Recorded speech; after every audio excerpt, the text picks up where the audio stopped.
Kita akan bahas kesaksian di sidang PK Saka Tatal bersama pengacara Saka Tatal Alois Ferdinand dan pakar hukum pidana Hipnu Nugroho. Selamat malam Mas Alois, juga Pak Hipnu.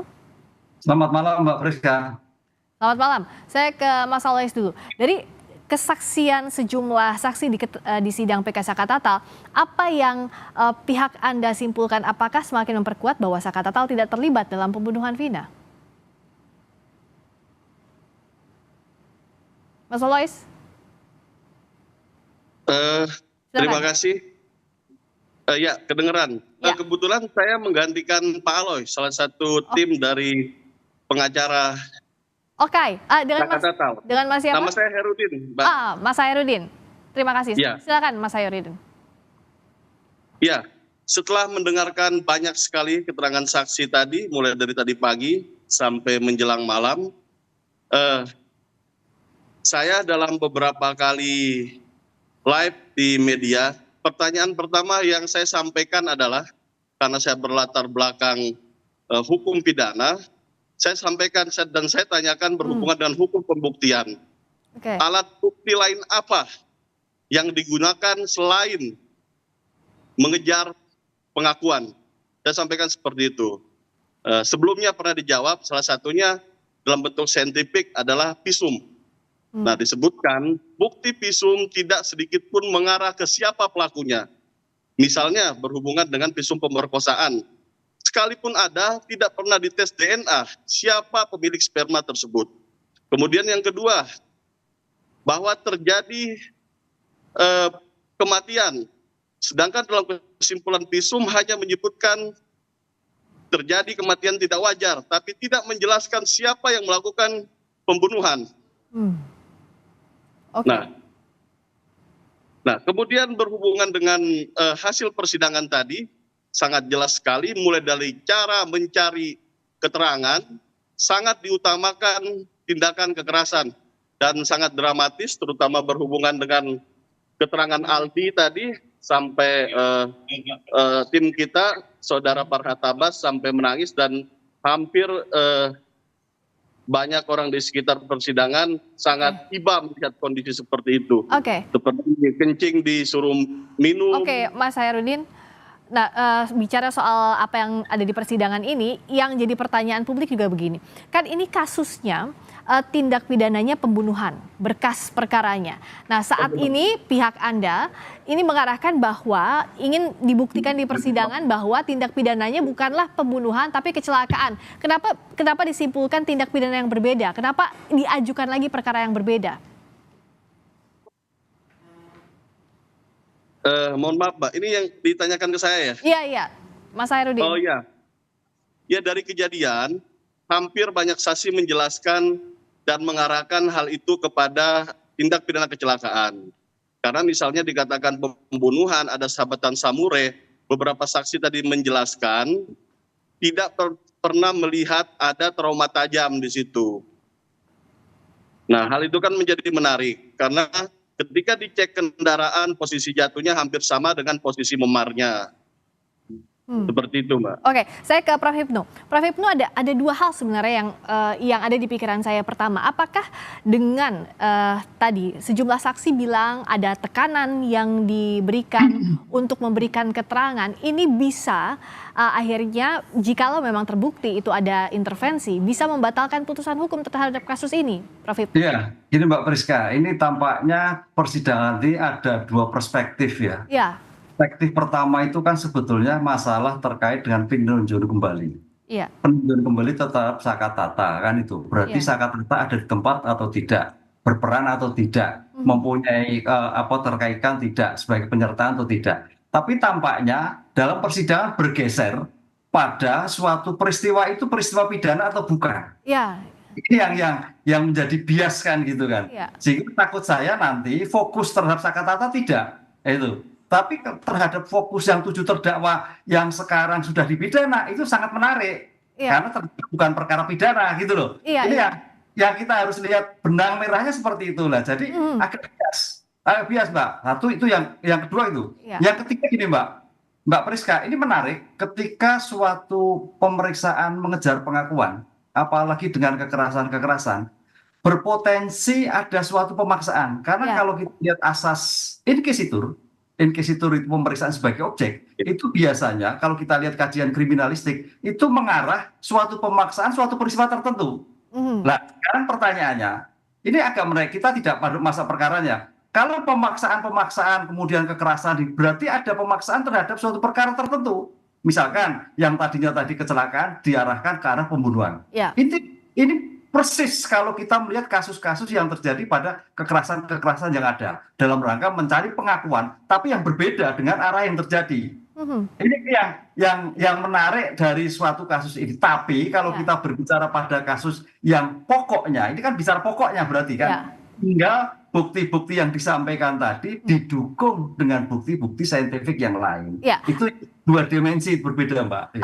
Prof. Hipnu bantu juga untuk menjelaskan ke publik, karena dalam perspektif saya misalnya sebagai sarjana hukum, kan dalam tindak pidana ini kan harus jelas berkas perkaranya, meskipun misalnya secara material itu benar, tapi secara beracaranya pun harus benar. Jikalau ada bias dalam PK ini, semestinya seperti apa proses beracaranya agar dalam pembuktian ini tidak bias? Untuk membuktikan apa begitu, Prof. Hipnu? Ya, disinilah kalau kita lihat kan ada pemohon termohon. Hakim sebagai wasit harus tegas. Ini yang diperiksa apa? Apakah perkara pokok awalnya? Apakah kedudukan sakatata? Tapi tampaknya hakim membiarkan ke sana kemari sehingga pokok perkara yang diajukan PK itu tidak tersentuh. Tapi adalah pada pokok perkara awal terhadap peristiwa pidana. Apakah peristiwa pidana pembunuhan? Apakah peristiwa pidana kecelakaan atau kecelakaan tunggal? Ya. Biasa di situ, jadi hakimnya harus mengkat ini sebagai moderator dalam suatu persidangan. Ya. Nah, Mas Hairudin, tadi untuk menjelaskan juga ini, sebenarnya fokus dari tim Anda, apakah lebih ke membuktikan soal sakatatalnya atau pokok perkara awalnya, seperti yang tadi disampaikan Prof. Hipnu, apa yang ingin jadi fokus di persidangan ini? Ya, kami berprinsip dalam perkara ini tidak ada yang bias, Pak Hipnu.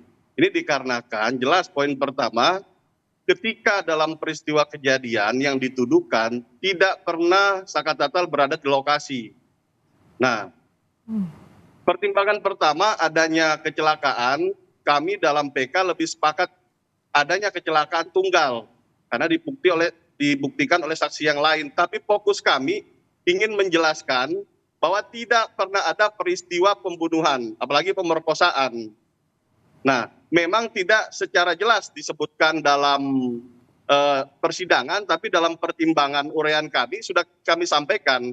Memang fokus dari hakim dari tadi menjelaskan tentang nopum, mulai dari nopum foto nomor 1 sampai nomor 5, kemudian nopum keterangan saksi-saksi seperti Liga Akbar dan Liga Akbar dengan Liga Akbar dengan Ripaldi yang sangat dramatis yang kita saksikan tadi. Kalau secara ilmu pembuktian, mungkin sama saya dengan Bapak, secara alat bukti sangat lemah sekali. Satu alat bukti saja belum tentu bisa diterima, karena itu bentuknya pengakuan.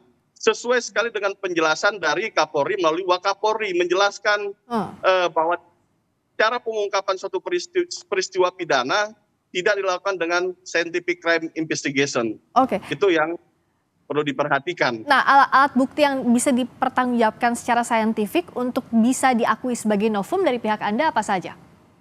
Tidak ada, menurut kami tidak ada, termasuk visum. Karena tantangan pertama saya, setiap ada live di TV, saya sampaikan alat bukti apa saja atau alat bukti apa selain mengejar keterangan saksi yang bisa dijadikan alat bukti. Disebutkan visum tidak relevan. Kenapa saya bilang tidak relevan? Karena tidak menjelaskan siapa yang melakukan pembunuhan itu. Kemudian di visum menyebutkan hanya trauma tumpul, sedangkan di putusan disebutkan trauma tajam. Dan beberapa saksi melihat bahwa tidak ada sabetan samurai sebagaimana dalam dakwaan jaksa. Oke, nah Prof. Hipnu, kalau dari kasus ini pembuktiannya tadi menurut kuasa hukum bahwa ini tidak bias, tapi agar nanti kan kalau bicara soal putusan itu input dan output harus sama ya Prof ya. Jadi inputnya apa, sidangnya apa, prosesnya keluarnya juga harus sama terkait itu. Nah, bagaimana agar ini inline dari mulai inputnya sampai outputnya sampai keputusan nanti? Ya, makanya saya melihat pokok permohonannya kan PK terhadap sakatata. berarti kan melihat bagaimana peran Sakatata, kan itu kan. Sakatata itu berperan atau tidak, turut atau tidak, ada atau tidak. Itu fokusnya seperti itu kalau kita penelitian itu. Iya. Jadi tidak ke awal pokok perkara. Awal pokok perkara bagus, tapi tidak fokus pada Sakatatanya. Itu bagus semua karena memang sejak awal perkara ini kalau kita diskusikan mesti kembali ke awal, Mbak. Karena ke awal itu nggak jelas gitu. Iya, iya. Jadi apapun yang diskusi mesti ke awal. Tapi Pak, karena kita kemarin sudah acaranya sudah persidangannya PK, berarti pada subjek hukumnya apa? Sakatata. Bagaimana peran Sakatata? Di mana? Kena apa? Caranya apa? Apa yang terjadi? Itu yang fokus sebetulnya menurut saya. Prof, kita nggak bisa bicara seperti itu kalau objeknya atau Sakatatanya sendiri tidak berada di lokasi, Prof. Iya. Gimana kita akan bicara seperti itu? Artinya ketika seorang yang melakukan tindak pidana, yang diduga melakukan tindak pidana atau terpidana sekarang tidak berada di lokasi, pembicaraan terkait tindak pidana ya berarti gugur. Kalau Pak Susno Duaji bilang tidak ada pembunuhan di lokasi tersebut, gitu loh. Berarti putus di situ, Prof. Oke, Kita nggak bisa bicara lagi unsur-unsur pidana. Oke, di situ. kalau Prof Hipnu lihat apakah harus dibuktikan misalnya Sakatatal di mana saat itu sedang apa untuk membantahkan apa yang ada di berkas perkara seperti itu, fokus ke subjeknya. Apa begitu? Iya, kalau saya seperti itu. Kalau yang terkait dengan 6 terdakwa untuk memastikan itu bukan perkara pidana, oke, saya sepakat itu. Kalau sepakat. Tapi Sakatata seawal kan terkait dengan ketidakadaan di tempat, gitu loh. Kalau saya kan bisanya dari media kan, gitu kan. Iya. Permohonannya kan seperti itu. Memang kalau kita putar lagi, Mbak, mesti ke awal lagi. Karena awal itu sudah. Karena awalnya sumir ya, tidak jelas juga awalnya. Iya. Duduknya ke sana gitu. Kalau semua larinya ke sana. Jika kalau ketika awalnya itu belum ada suatu kepastian apakah pembunuhan, apakah itu kembali ke sana lagi kalau kita berdebatan sampai akhir. Oke. Begitu Pak, menurut saya Pak. Nah, kalau dari Mas Hairudin, nah, agar memang nanti di persidangan itu dibuktikan bahwa Sakatatal ini bukanlah subjek hukum yang patut dikenakan pidana, itu apa yang saat ini sedang diperjuangkan oleh pihak Anda? Ya, tadi dalam penjelasan ada saksi Jaka yang menjelaskan bahwa Sakatatal itu pergi ke bengkel. Walaupun dalam keterangannya tadi hakim ketika mensidangi perkara anak Sakatatal dibentak. Hakim waktu itu membentak anak Sakatatal dan mengatakan itu bohong, nggak mungkin bengkel buka malam-malam. Ini kan walaupun hakim yang menyampaikan adalah bentuk persangkaan tanpa didukung oleh bukti yang lain. Hal-hal seperti ini yang menjadi catatan kami yang kita jadikan saksi dalam persidangan tadi. Dan banyak bukti relevan yang menjelaskan bahwa anak Sakatatal tidak ada dalam peristiwa pidana tersebut. Oke, nah bukti bahwa Sakatatal tidak ada dalam peristiwa pidana 8 tahun lalu, apakah bukti-buktinya masih ada? Misalnya waktu itu Saka di mana, masih ada rekam jejaknya, adakah demikian Mas? Secara digital yang harus misalnya. Menjelaskan itu seharusnya polisi. Nah, dari awal memang banyak keanehan tentang tidak dibukanya CCTV, tidak dibukanya alat komunikasi, media sosial, tidak dilakukan tes sidik jari. Jadi soyakyahnya pihak kepolisian sudah mengakui hal itu bahwa tindakan yang mereka lakukan tidak sesuai dengan scientific crime investigation. Walaupun kita katakan oknum waktu itu. Oke. Artinya dengan lemah pembuktian ini, ya peristiwa pidana tetap kami simpulkan tidak ada. Oke, nah Prof Hipnu, nah pintu masuk untuk membuktikan bahwa subjek hukum ini sebenarnya tidak terlibat dalam peristiwa pidana, atau apakah butuh dibuktikan bahwa tidak ada peristiwa pidananya, itu seperti apa novum yang bisa dijadikan ya bukti baru diakui sebagai novum? Ya, kalau saya melihat fokus tadi kepada PK Sakatata, fokusnya itu karena Sakatata itu anak yang tidak punya kemampuan bertanggung jawab, anak yang belum paham terjadi suatu peristiwa, anak yang belum tahu keadaan seperti apa yang terjadi ketika itu. Nah, kalau itu yang terjadi dipaksakan itu agak menarik. Berarti Sakatata memang orang yang tidak tahu. Kalau toh ada itu dia tahu apa-apa. Itu kunci saintifik terhadap Sakatata. Karena waktu itu kan anak di bawah umur. Posisi sebagai anak itu ya Prof ya, pintu iya, masuknya. saya melihatnya seperti itu. Kalau kita analisis secara tepatnya, anak ini belum tahu apa-apa. Kok sampai di sana? Apakah sampai di sana? Kan itu Mbak. Nah, itu saya kira menarik untuk bisa lepas Sakatata. Jadi bukan pokok perkara, tapi Sakatata itu posisinya seperti apa? Sebagai subjek hukum karena sebagai anak di bawah umur. Gitu. Oke, berikutnya kalau dari... Yang menarik, ya Prof, silakan. kalau selaku anak yang menarik, karena ini mungkin belum diungkapkan, tidak pernah dilakukan diversi dalam rangka restoratif justice. Penjelasan daripada jaksa menyampaikan ancaman hukuman di atas 7 tahun ke atas tidak ada restoratif justice ataupun diversi. Nah, saya sampaikan di situ, walaupun nggak saya sampaikan di depan media, saya sampaikan di sini bahwa ada kata dan di situ. Dan bukan pengulangan tindak pidana, bukan residip. Artinya itu bentuk akumulatif. Jadi seharusnya wajib dilakukan diversi atas dasar Undang-Undang Sistem Peradilan Anak dan SEMA yang berhubungan dengan diversi ataupun Undang-Undang Perlindungan Anak. Nah, Ini tidak dilakukan. oke, Prof. Hipnu, semestinya ini diangkat ke persidangan? Ya, itu peran penting. Makanya sejak awal kemarin saya katakan, berbicara anak itu bicara subjek, bicara proses. Bicara proses. Kalau sampai diketahui prosesnya itu sampai tidak dilakukan, berarti ada suatu kesalahan, bisa batal. Gitu loh. Ini yang menarik. Anak itu harus bagaimana meletakkan sebagai orang yang jangan sampai trauma ke depan. Gitu, Pak. Makanya hukumannya pun 8 tahun kan, nggak sampai seperti yang lain. Karena anak itu tidak ada pidana mati, tidak ada seumur hidup. Karena berpikir 13 itu maksimal. Karena bisa berkembang kehidupannya seperti nanti setelah keluar gitu. Oleh karena itu cara penyelesaian tadi misalkan diversi kenapa tidak dilakukan. Itu poin penting, Mbak.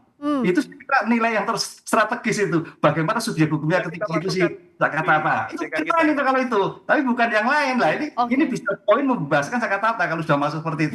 Jadi Prof. Hipnu mintanya adalah kalaupun ini yang dikejarnya untuk membebaskan status narapidana meskipun sekarang sudah mantan narapidana, jadi membersihkan nama Saka Tatal semestinya itu yang dikejar ya Prof ya? Menurut saya seperti itu Mbak Prisya. Oke, Pak Hairudin terakhir saja apa yang disiapkan untuk memperkuat bukti bahwa Saka Tatal tidak terlibat? Artinya apa bukti yang menunjang untuk di persidangan yang akan dihadirkan berikutnya?